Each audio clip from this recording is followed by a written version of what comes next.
आज्ञा नमस्कार। मुई उपेंद्र साहू ई गीत के तैयारी कर छन मोर भंजा जंतनाग और नीलबाग मोर राधिका भांजिला तैयारी छन खास करी। आ ई गीत के लिखी छन उपेंद्र साहू और सत्यप्रिया गोयल। आ संगीत दे छन उपेंद्र साहू। गीत के गाई छन दुश्मन तो सुना। आपण मान को भल लगा बोली मोर आशा और भरोसा। और सहयोग कर छन सहदेव पांडे। अभी जिंदा हूँ तो जी लेने दो, जी लेने दो, भरी बरसात में पी लेने दो। तो लगी बोली खास तो लगी बोली मैं पूरा घोड़ा मधुआ है बोली ती जान न थी लभी तो लगे मैं बर्बाद है बोली ती जान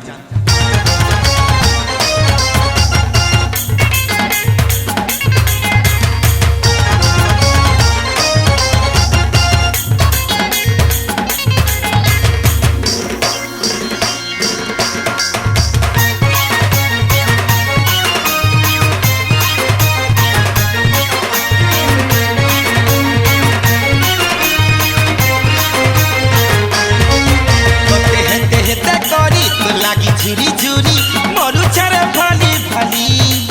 होते हेते हेते करी तो लागी झुरी झुरी मरु छारे फाली फाली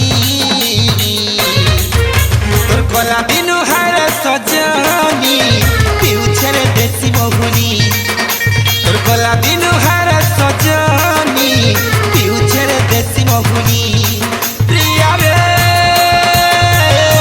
प्रिया रे कोला बिनु हार सजनी पिउछरे देसी महुरी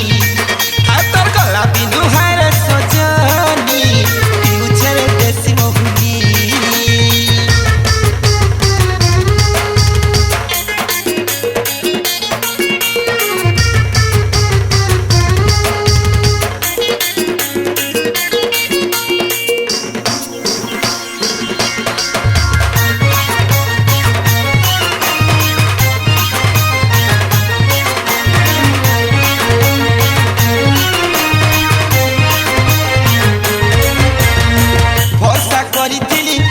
भल पाई दिल के मोर देलु जानी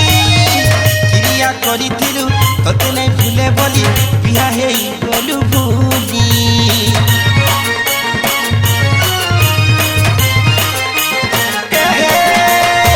वर्षा करी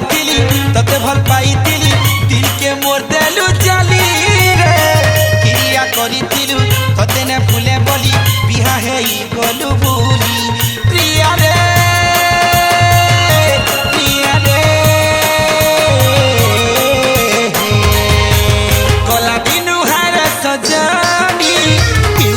देसी बहुली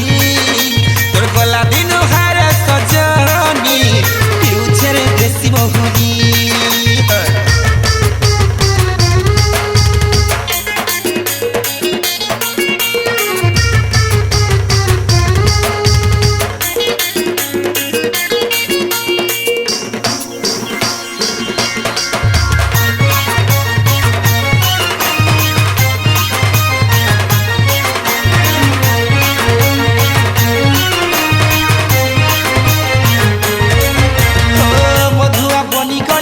गजुआ बनी गली बेवफा पीरती लागी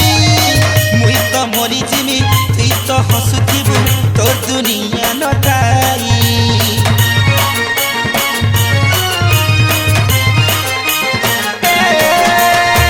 मधुआ बनी गली गजुआ बनी गली बेवफा पीरती लागी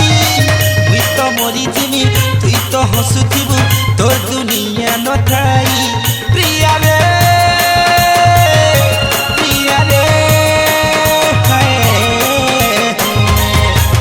कोला बिनु हार सजनी पिउछे देसी महुरी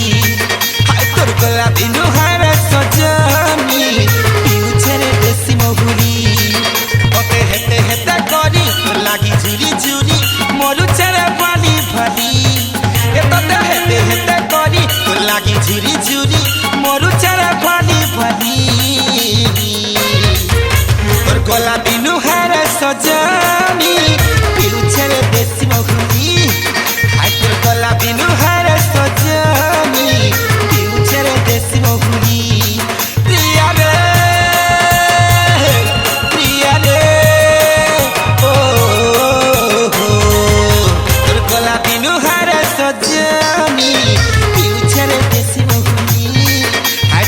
গোলাপি নুহারে